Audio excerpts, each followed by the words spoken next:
Okay, so the thing is that we have discussed a lot of GC stuff in the last week or last to last week. I'm not remembering, and those things we will cover it again in a much faster fashion. So we will only stop where like things are complicated and it is important for you to understand for the next moment.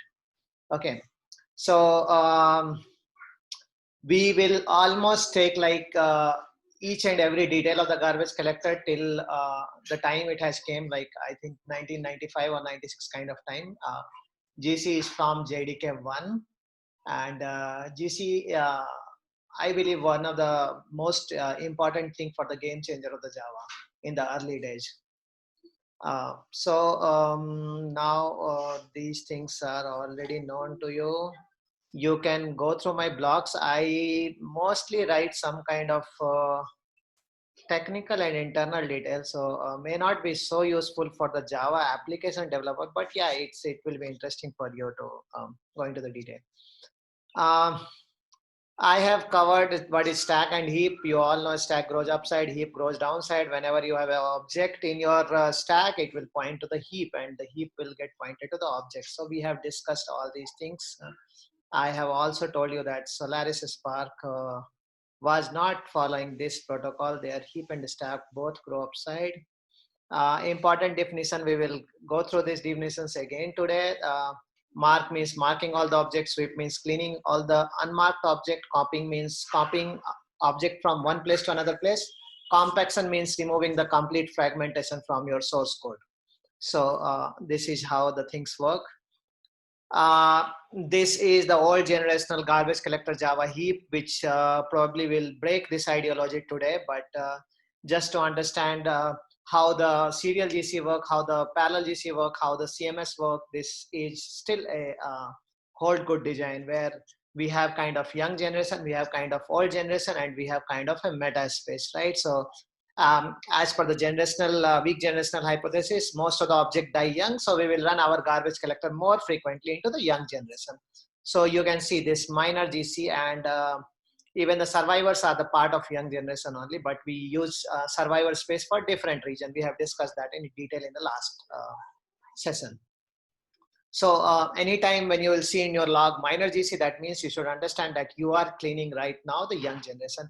Anytime you see a major GC in your log, you should think like you are cleaning your old generation. And anytime you are seeing a full GC, that means you are cleaning your minor and you are cleaning your major and you are cleaning your meta space also. There are some complication in the meta space, but the possibility is that whenever a full GC will run, I will show you the log.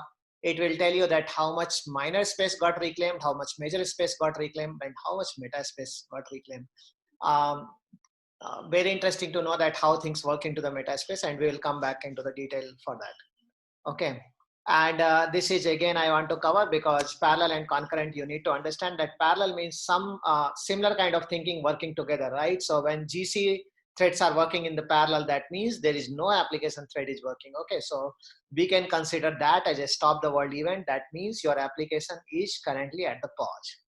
Okay, and we have concurrency, which means that application thread and GC thread can work together. Okay, that means your application may be a bit slow into the throughput, but the application is not stop, it is not hung, it is not like on the stop the world event. Okay.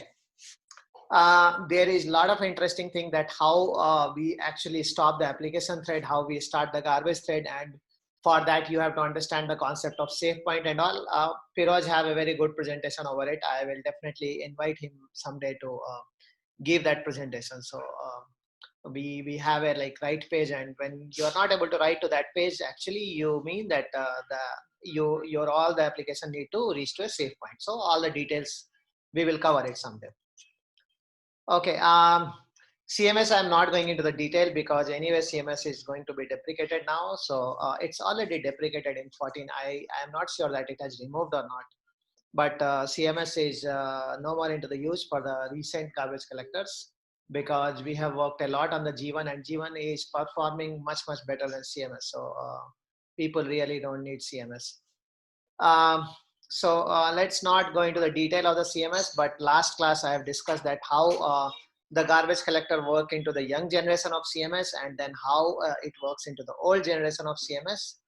Okay, so old generation will be always much bigger than the young generation. Okay, and we also discussed the bold phases. Okay, so we have not discussed all the grayed out phases. Those grayed out phases are actually very small phase, but we have discussed with all the bold out phases, and I have also mentioned that which all events are stop the world event. Okay, so stop the world event, yes, you can understand from the GC log. I'll show you today the GC logs also, and how you can read the GC log. There are a lot of tools which can read the GC log, and even I'll show in the tool that what are the information you got from the GC logs. Okay, so it went into the detail of CMS, which we have discussed into the last class, and that how you actually scan all the objects and then how you clean the object. Only one thing to remember for you, for all the garbage collector, that garbage collector is not about getting the dead objects. Okay, garbage collector is all about leaving the live object. So garbage collector don't go and figure it out that which is the dead object. It figure it out which is the live object. The objects which are not live are called dead objects. So this is a very simple concept. You should always understand. Okay, so someone should not confuse you over this. That what do you mean by the garbage collector? Garbage collector means collecting dead object. No, it's not collecting dead object. It means you are collecting the live object, and all the objects which are not live are considered to be dead. Okay, so you sweep the dead object. Okay. So please go through this presentation after the class if you have not attended the last session where we have discussed a long thing with the CMS. Okay, now I come to the final thoughts of the CMS. So final thought of the CMS was that CMS is a concurrent mark and sweep. It is a very good algorithm for most of the application, and people have seen a very good throughput with CMS actually. The application runs very fine, but the only problem that people have figured it out in the CMS is that it's a unpredictable pause. It creates unpredictable pause time. Why it creates unpredictable pause time? Because we discussed in the last time that CMS creates a lot of fragmentation into the memory location. Okay, so I have yeah, so you can see the CMS have created a lot of fragmentation into these blocks are not actually the memory blocks, they are just the pointer of the objects. Okay, so don't get confused, because we are going to see these blocks into the G1 where it is actually mean a block.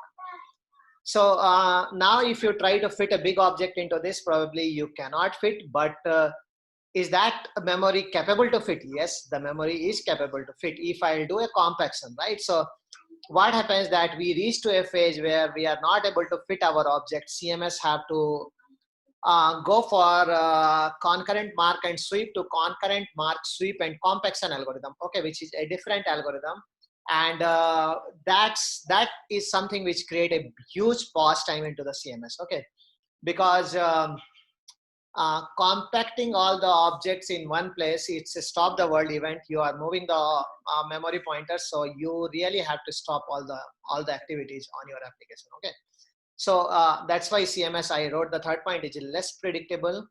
Okay, it can lead to things like promotion failure or concurrent mode failure. We have discussed in the details that what are the things. So there can be multiple failure depending upon like the rate of which you are cleaning the garbage object and the rate which you are creating the object. So the creating object rate is much higher than cleaning the garbage. Okay, so that kind you can see something like you will see promotional failures. Okay, so what will happen that the object will be creating much faster way. Okay, but in general, I am also giving the suggestion that not only me, actually all the people, like whoever you have read or you have seen their all the masters, that if the CMS, your application is working fine with CMS, you are happy with the throughput, whatever the CMS is giving, you let it work. Okay, so please don't go and change the garbage collector till you are not figuring out that there is some problem that is going because of the garbage collector.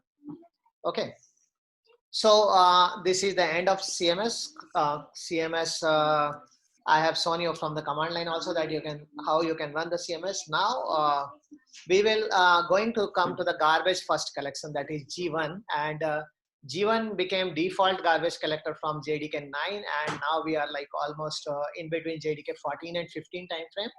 And CMS and G1 is doing very good. Actually, G1 we have fixed a lot of bug, and Though the G1 became a default collector in JDK 9, but G1 is available in JDK 8 also, G1 is available in JDK 7 also, right? So most of the people who work in JDK 8, I have seen that most of the work which are done in the G1 recent builds are also, most of the changes have been backported in JDK 8 also.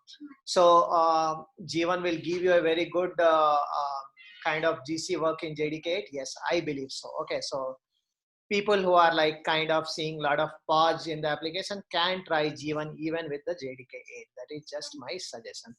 Okay, before going into the details of the G1, I will show you how to see some of the minor things about the garbage collector, and then we will get into the detail. So I will, I have to exit full screen. I don't know how to exit. Yeah. Okay, so I am coming to my terminal, and let me see that which JDK I am in. Okay, JDK 8 I'm in, and this is JDK 9. Okay, so I have almost many times covered JMC and JFR. JMC is Java Mission Control, that can do the incident analysis, and it can tell the complete state of your application, right? What is the thread, what is the memory, what is the IO output. So I am running JMC 6 beta version, but for your kind information, JMC 7 is available, and you can definitely avail that. So there are many Java applications running on my machine, but let me debug the JMC itself. So I will open the Mbeans server. If you don't know Mbeans, then Mbeans are those hooks which you can put into the application and you can get the details. Okay. So you can see how the application is performing. You have few important dashboard in the front, and then you can see the memory usage, how the processor is working. So and downside, you can see how the heap is working, right? So heap is growing, and a lot of things is happening with the heap.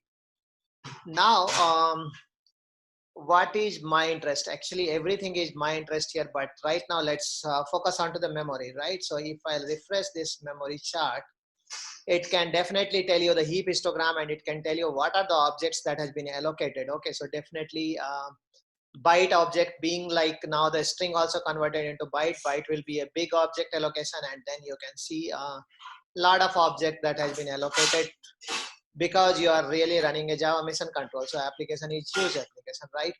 And interesting thing is that you can see G1 is running, G1 young generation, G1 old generation will come back into this. Collection count means the 7 times garbage collector has ran, and you can see garbage collector start time and the end time for the last application. The last garbage collection was 3 millisecond. You can see the total collection, which is 201 millisecond. Okay, and then there are 11 GC thread count which have been run. So these are the number of threads that GC can run. And here you can also see the complete detail that what is the space we have allocated to old generation, survivor space, meta space, and even though I have not discussed about code heap, but you can see 2-3 kinds of code heap is also here. Okay, so generally the optimized code we put into the code heap, and hidden space, that means young space, and yeah, this is the third code heap. So you can see 3 code heaps. Okay, so all these information is available to you. Okay, so collection count became 9, and definitely if I'll say like I will do some kind of say like heavy work, like say like GC class histogram. So what GC class histogram will do is that it will provide statistics about the Java heap use, and you can see a red button because it say that it is possible that I will stop your application or your application performance will get impacted. Okay, so I will execute.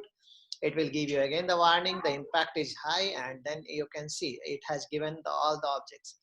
And if you will go to the memory, now you can see the collection count. I think it was 8 and it became 9, something like that.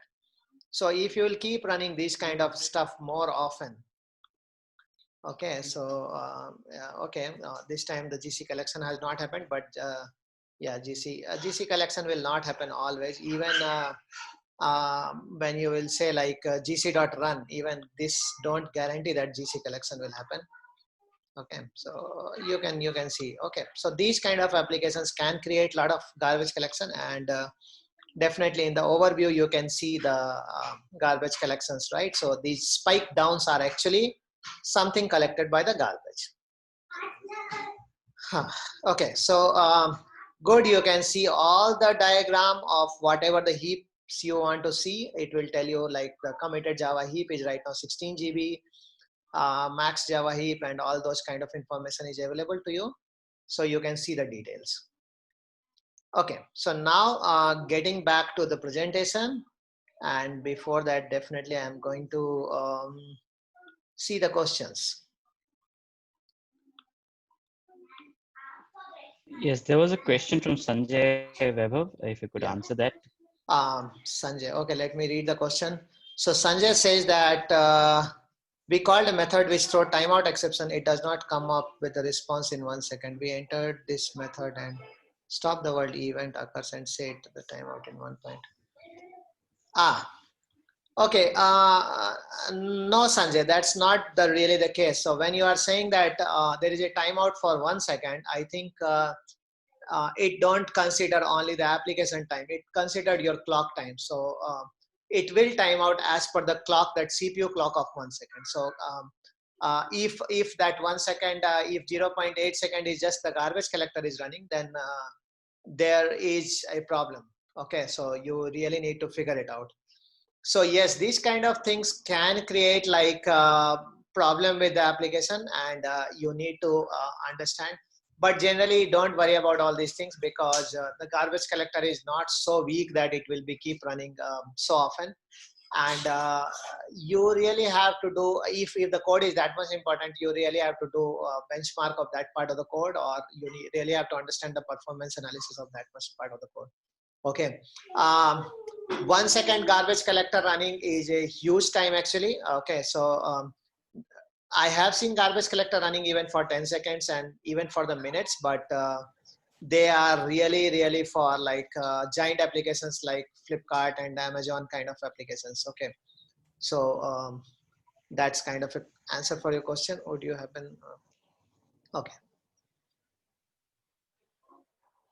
So Okay, how is Metaspace different from PermGen? And what yes, is the benefit? Gagan, we will come back to that again, because I discussed into the detail in the last class.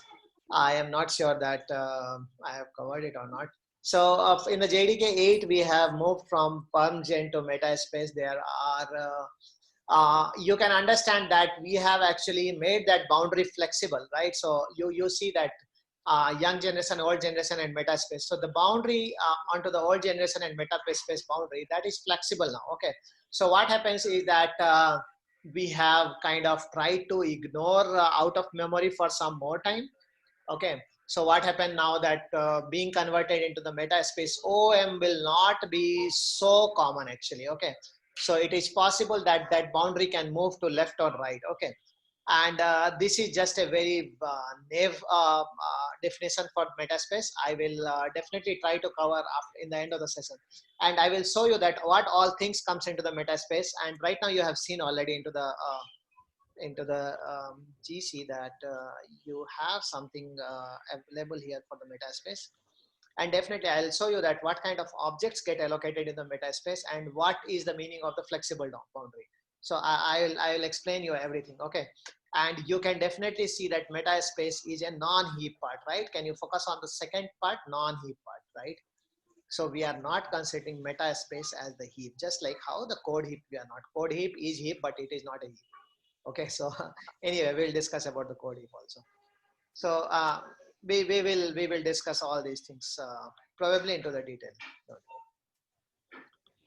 Ah, just to add something to what Vaibhav just said, that a lot of like the questions which Gagan or Sanjay are asking maybe somebody who is aware of garbage collection. So in case somebody is, starting as a, on the bit, taking this first step. So there's an excellent article from Oracle on garbage collection basics. So you can go through it. It'll give you the history aspect of garbage collection, as in what was there earlier and stuff like that. And I have also posted the link to the Java internals video, which Vaibhav took probably a month ago. So that will also be a good starting point for you. If we can find the previous session which Vaibhav had on garbage collection, I'll also try to put it in the chat for you. So Yeah, that's all. thanks, Avik. Please carry on, Vaibhav. Thanks, Avik. So, all right, guys, let the question keep flowing. We will go into the details of now G1. Okay, G1 name is because we said that garbage first. Okay, so what is the meaning of garbage first? We will probably get to know the details of that, and you can see that G1 became the default garbage collector algorithm, probably even becoming the default algorithm. I think there is almost a decade of time which have been worked on the G1. Okay, so getting the kind of the crown for becoming the default garbage collector is not such a simple work. So if you will see, just you will go and look for the Java bug system, enormous amount of work has been done on G1. Now I will explain you that how G1 is different from CMS and what are the features that we can benefit. But in a nutshell, you can understand G1 actually is a low latency application. So low latency means your pause times are going to be low. It is a very well predicted algorithm, though it cannot be 100% predicted, but it try to respect the time, whatever the time you are passing, and it will try to finish the garbage collector work into that much time. So if you are saying the application time need to be like 200 milliseconds, it will try to respect that. It is definitely easy to use. So one of the most common thing people used to use in the garbage collector, that they used to pass a lot of parameters. Okay.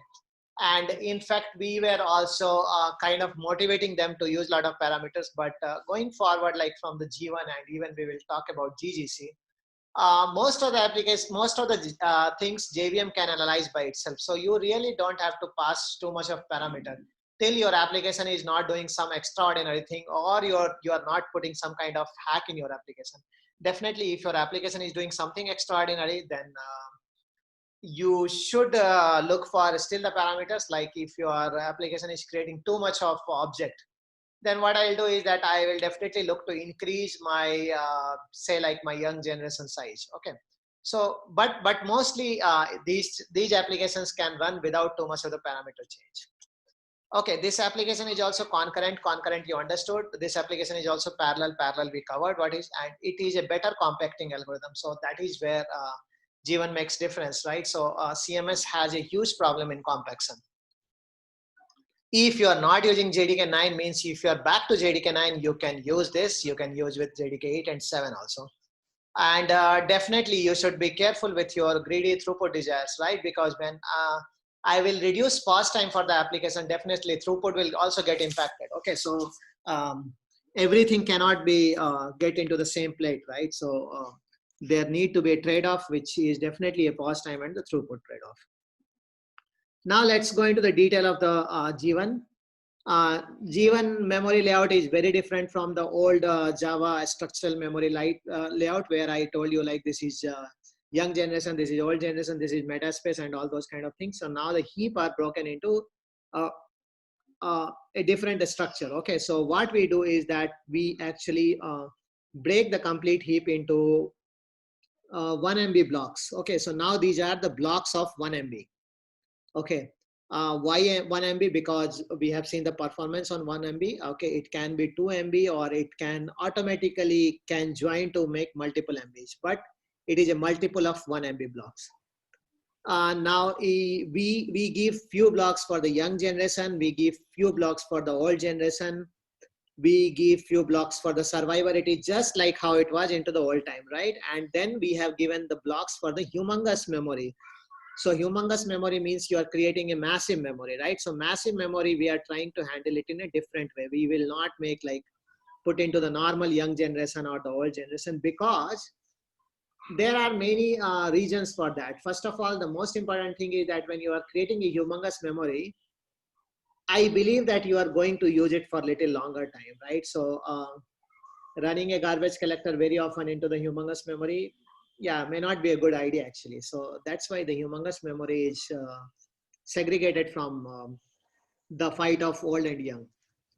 Okay, so you can see all those details, the G1 heap region size. Okay, so these flags definitely, if you will go and try to grep out your flags, you can. This is print.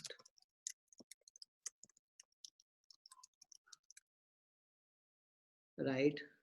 So yeah, so you can see the G1 heap region, and I think it will come out to the 1 MB memory. And not only this, if you will try to grep out all the flags related to G1, there can be massive flag numbers, right? So you can see that you can set almost everything. We will also get into the cards and all, but all the things which maybe you need to see for your application, that what I should try. Okay. And you G1GC, you Vaibhav, I can, had a question. yeah, please. Yeah, sorry, I had a question here. I remember when I was reading about UNGC that there is a relationship with the number of cores of the machine on which Java is installed with the humongous heap size. I can't remember the exact relationship, but I think it's n by 2 or something, depending on number of cores Um, for G1GC. If I See, it is not actually related to the number of cores, though even you are saying I will check it out, but it is related to something called T-labs. Okay, we will cover T-labs. I don't know I will cover it or not, but let me tell you when you have came into that. So T-lab is a very common thing which you use, and it is called thread allocation to local buffer. So what happens that when you are say when you are when the garbage collector is actually trying to read the memory, right? So now think like concurrent applications can be there, right? Multiple different threads can be there, okay, who are racing for it. So how to allocate a memory? Are we going to put some kind of synchronized mechanism? Sounds like, right? Because if you will feel like I am going to allocate some object, why not? Some thread can come and it can do a race with you, right? So when there are multiple threads, which is always kind of true, to allocate the object, there is a huge problem, and you cannot keep synchronizing and locking all the time to your memory, right? So the solution for this that came out is something called thread local allocation buffer. So what we do is that for uh, every thread, actually we give a small area, you can say like it's kind of a 1 BHK apartment we give for every thread to into the young generation, right? So young generation will have some memory for each and every thread. Okay, now when those threads are allocating any memory from the T labs, it is fine, it don't have to go for any of the synchronization process. But the story won't finish here. There are many more complications. That what happens if the TLAB memory is full, right? TLAB don't have infinite memory. So if thread allocation memory is full, then what we can do is that we can assign more TLABs, that is the possible, or we can assign a region of non-TLABs, right? And the time you will go from TLAB to non-TLAB area, you know, you have to add a lot of synchronization code, and you have to add a lot of mutex kind of code. So definitely it's going to be much slower than the normal thing. Okay. So anytime when you are assigning memory, right? So we first make sure that we use the T-labs. Okay. And humongous objects, yes, I think it can directly be used as the T-labs. Okay. And if there is only one thread working, which most of the time true for the humongous objects, it can be get into some kind of TLAB logic. Okay. So I will definitely check that what is the relation with core, but I think it has a relationship with threads rather than I'll not say that it will have relationship with the cores. Okay. But it can have a relationship with core also when we will come with NUMA kind of architecture. So let me come to the NUMA architecture. Then I will explain you that what how it can be related to the core also. Okay. So It is, yeah, please go yeah, ahead. yeah. This is Fairoz here. So it is basically Correct. like number of GC threads, right? How what number of threads you launch? It depends upon the course, and it's distributes among the cores. So if cores are free, then it can like balance, and you'll get more time when you have concurrent application. So GC can finish faster. So that is the You're talking about the parallel GC threads, right, Feroz? Where depending on the, I think because I was reading an article right now just to because I tried to find that out. It's basically said that there's a flag called as parallel GC threads, which can be set to n, right. and it is n is the number of logical processes. That is how Exactly. this is doing Yeah. defined. Yes. So it is about the number of threads we create, and number of threads. Yeah, definitely it can be set to the number of processor, or even it has a complicated mathematics behind it. So when it sounds good till it is 4 or 8, but when you are going for 32 cores or 64 cores, it is not as simple as the logic looks like. Correct me, Firoz, if I'm wrong. Right, that's right. If you are not aware that how the system behaves, and if you have downside, if you have many cores, then leave it to the garbage collector. It has very good heuristic approaches which it takes, and it utilizes whatever possible things under the line. So don't worry about that. Yeah. I got it. Yeah. In the sense that unless there is a serious, there is a performance bottleneck, you should not probably use such flags. That's basically the Yes, simple that's understanding or right. That's takeaway. right. See, if you are very expert in the area, right, where you can tune pretty much based on your application, and you know your application, like you're riding your horse, right? So you know how that horse can behave and how you can ride, pretty well. Then you can do that. But if you're not sure, you're riding a new horse or new bike, right? So better to stick to the basics and let it do the job, and use basic stuff, not getting into more details. And I haven't seen people, tuning too much into G1 and all, where they used to do for CMS and parallel GC. But G1 is more heuristic in nature. So I think you should leave it to GC to take care of that. Thank you, Feroz. Thanks, Yeah. Feroz. Yeah. Thanks, Firoz. In fact, I am very happy that Firoz have joined the talk now, so I can have much easier life. Thanks, Firoz. So now going into the working inside, that how the memory layout works. So definitely you understood the outside structure, and what I can explain you at this time is that you can think like you are assigned some memory to the young, and you are assigned some. From the young it got promoted to the old, and lot of things, and suddenly the garbage collector assigned, and you said that garbage collector that max pause time is 200 milliseconds, right? So what it will do, it will clean a block, it will clean second block, it will clean few blocks, and then it will see, oh, I am reaching to the pause time, let me stop the GC. Okay. This kind of feature was not available in CMS, because once a garbage collector will start collecting, either it's the young generation is definitely a small, but the old generation, it cannot just stop in between, right? It has to scan to the whole of the heap. But here heap get broken into the logical blocks. It is possible for me that I can logically only go and clean those blocks. Okay, and I will not go into the details to look that that I have to clean all the blocks, or I don't have to clean all the blocks. I don't have to clean all the blocks. So I can respect the pause time which is provided by the user. Okay, so that is how it is different than the older CMS kind of algorithm. Okay. And we will definitely go and talk a bit about STAB actually, which is snapshot at the beginning. So in that you will also get to know that how actually we, before going into any of the garbage collection work, we understand that what is the liveliness, means how many live objects and how many dead objects are lying inside a block. And we run our garbage collector based on that value, because if the dead objects are more, it is beneficial for me to clean that block. So say like this block, like this is young block, it has a 95% dead object, 5% live object, whereas this block has say 30% dead objects and 70% live object. Then which block to clean for before that I can get to know from the STAB data, right? That is called snapshot at the beginning. So basically, again, nothing to go into the details. If like as Firoz have said that if you are not a horse rider, a seasoned horse rider, so you just leave it onto the garbage collector, and it will take care of you in a good fashion. Okay, so now going into the young region and older region, that how it cleans. Okay, so it's a little bit complicated here. Okay, so I will tell you. Okay, so young region looks like this. Say like there are Now these are the object pointers. These are again not the blocks which are inside the block. Okay. So say like O1 is pointing to O3 and O2 is pointing to O3 and O4 is not pointing to anywhere, right?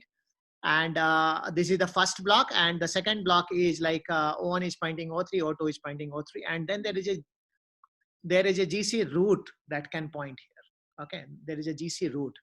So if GC root is pointing this block and GC root is not pointing any block, you okay, if there is nothing pointing from the outside, can I say that this garbage collector is good to claim? Yeah, it is good to claim because it don't have any pointing from anywhere from the external. But just by seeing this, you cannot understand. You need to know that is that GC root pointing to this or not. Okay. So if there is a pointer from GC root, this cannot be cleaned out. Okay. Definitely O4 is good to clean out. And then in the liveliness, I can understand that 25% is dead object and 75% is live object. Okay. Which I was discussed at this time. But the thing can be more complicated than this. Why more complicated? It is possible that the first block, which we said, I can, no one is pointing to me, I will just clean it out. But there is a possibility that there is a reference from old generation to young generation, right? We know that old generation to young generation references are very less as per the weak generational hypothesis, but it is possible. Now think like there is a O4 of the old generation, which is again pointing to O2. Is this whole block ready for the garbage collector? No, it is not ready because there is a pointer coming out to it. Now this is a complicated thing. You will ask me why. The question, the answer is very simple actually, because when I am running a young generational GC, right, I really cannot go and see the old generation. I can only go and navigate my young generations, right? So now how the hell I will understand that there is a pointer coming from old generation? Because I cannot go and scan my old generations because I am running a young generation GC, right? So what we do is that we actually try to save something called remembered set or RSet. You can go and look into the detail of RSet data structure, where we make some, again, a small blocks, and we try to remember all the old region references into the RSet. Okay, so if there is any pointer coming from old generation to young generation, we will try to get that into the RSet. Okay, now this is how we can actually avoid going to the old generation cleaning or old generation scanning at the time of young generation cleaning. Okay, so you need to remember this, that you really have to check GC roots. You really have to check the old generation. Right, GC root is fine. If there is something from old generation pointing to the new generation, we will have RSet. I am not really sure, but RSet is actually 5% of the total block size. Okay, so we can check it out, but even Firoz can correct me if I'm wrong. But it is generally 5% of the total block size. Okay, so I think young generation is good. So this is how we generally clean the young generation. Now, not going into the details, but if you want, I can go into the details. So the RSet and the dirty card table, there is a concept of card table. Okay, so what happens that how much garbage you have created, depending upon that, there are different card tables that work. So the card tables are generally defined into yellow, green, yellow, and red region. Okay, and definitely a white. That means there is nothing required. So what generally in the card table do that if your references are too much actually coming, right? So we will say it put into the yellow region. Okay, you can see even into this flag actually, you must have seen something like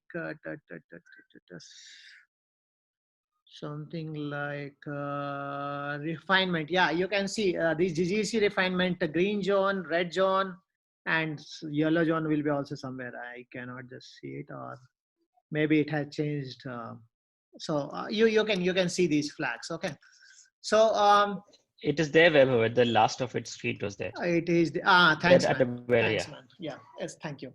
So what happens that if the card is too much, if the card is too much means if the garbage collector have to do too much of the work, okay, there are too many mutated threads of the GC, then it's good for the yellow region, and it is okay even for the green and the yellow region. But when you will reach to the red region, I will leave the application only to reset or to get the RSET values updated. Okay, because I really cannot just say that garbage collector is good to reset all the update all the RSET values. Okay, because that means there are too many updates required into the RSET. Means there are too many pointers reaching from old generation to young generation.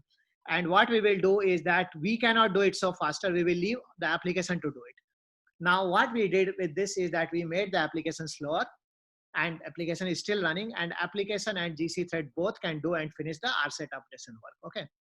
So this is how the confinement of the threads work out with the R table and with the RSET and with the uh, dirty card table concept. Okay. So again, I will say no need to go into the detail, but I can show you the code also, that how the RSET code works, and we can discuss over it later. If someone is going into that much detail, definitely you can ping me or you can ping Firoz and we can explain you into the detail. Okay, now G1, as I said, it is easy to use. So you can just say that start G1, and if you want to give your maximum heap, you can give, and you can just say that maximum pause time is 200 milliseconds. That's it.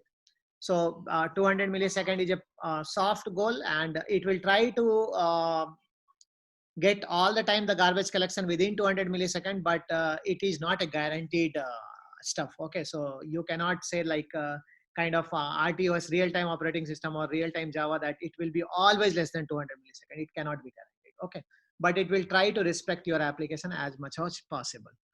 Okay. One of the important flag that people use is the initial heap occupancy percentage, that says that how much you want the heap to be occupied into the initial phase, right, with the young generation. So these are the few flags that generally people use. Now, I have almost explained you everything. G1 also want work on the hidden set, and okay, and these are the different phases of G1. If you want to go into the detail of these phases, yes, definitely. Where you can see these phases, let me see if I can run some application for you.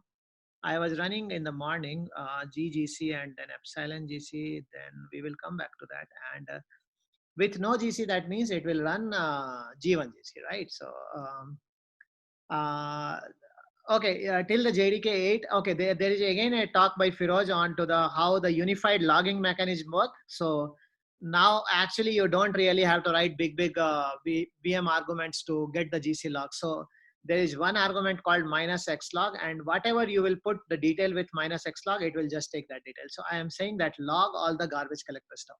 Okay. So let's run this application. This is a demo application of swing set. Swing, most of the people, I don't know, you remember or not.